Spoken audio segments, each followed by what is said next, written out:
Hello everyone, welcome back to DevGround, Deathground's devlog, keeping you in the loop leading up to launch. Our small indie team has reached a huge milestone. We are alpha complete. We are now in the final phase of playtesting the alpha build with our alpha pledged Kickstarter backers, who are currently playtesting all available maps for the early access launch one last time before we head into our private beta period. Things are really ramping up over here. We recently featured in the feature game show Summer Showcase to announce that early access will be coming to Steam in Q3 later this year. Right now, it's full steam ahead for our upcoming private beta, but before we dive into beta dev updates, let me show you a little more of where the alpha build ended up. As always, I'm going to kick it off with maps. Earlier in this season, we showed you a lot of early blockout levels, and it's kind of awesome to see how far along the art on these maps has come. Our artists have been meticulously polishing up in all of these environments. Jamie has been working on the alpha lighting pass, while Kim has been polishing up every texture you'll come across in-game, from foliage to quite literally a lick of paint in places. Joe has been expanding and iterating on areas in the levels per player's feedback. One of my favourite things is that he's created a more labyrinthine feel in the vent systems, which may become a bit of a problem in the future for you. Beyond the art, we have added far more options for players to hide in each map. So as well as lockers and restrooms, players can jump into a barrel or duck under a table for quick escape. Full disclaimer, hiding spaces aren't guaranteed survival. Speaking of escape, up until now, vents have been a safe passage away from larger dinosaurs, but Beata and Stroudy have been working on getting these little critters ready to cause some chaos in our beta build. Deathground Compsognathus tend to claim these small spaces as their territory, so best not outstay your welcome. Don't underestimate these tiny terrors.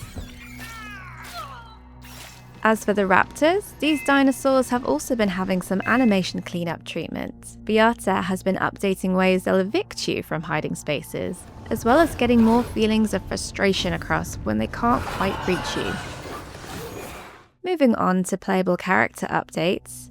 Some of them have had some texture polish on their equipment, and Beata has added idle poses for each character in the game lobby. We recently teased a little Easter egg on our socials, but if you didn't see it, remember those mysterious character models that Sana was working on? We've been busy reviving the style of two characters from our OG concept art. This character artwork is near complete, including hair. Baz has been skinning and rigging them up, as well as adding mouthbags and base expressions for animation. Sorry, mouthbags. Yeah, I didn't know what this meant at the time and had to look it up. It's not as gross as it sounds. For any fellow animation noobs like me, this is when a mesh is created inside the character's mouth, which means we'll be able to create more terrorized expressions on our characters as they face fate with a dinosaur. Before I wrap this episode up, I'm going to answer a couple of FAQs. One of the most frequently asked questions has been about combat and weapons.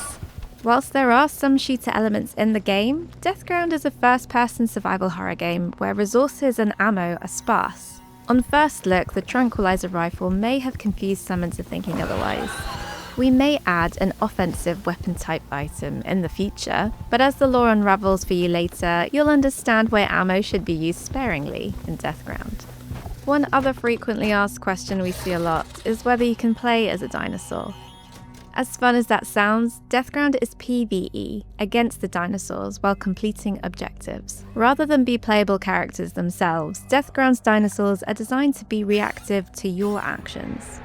The short answer is you don't get to play as the horror, you play to survive against it. Okay, I think that's all I can squeeze in for this one, and quite possibly this could be the last alpha-themed episode of DevGround. If you've stumbled across our devlog for the first time and want to know more about the game in general, go ahead and watch this developer overview for a full breakdown of the game. Cheers for tuning in, we'll be back for more Deathground development updates very soon. So don't forget to subscribe, and until then, bring it on, beta build. Compy says wishlist. Wishlist, wishlist!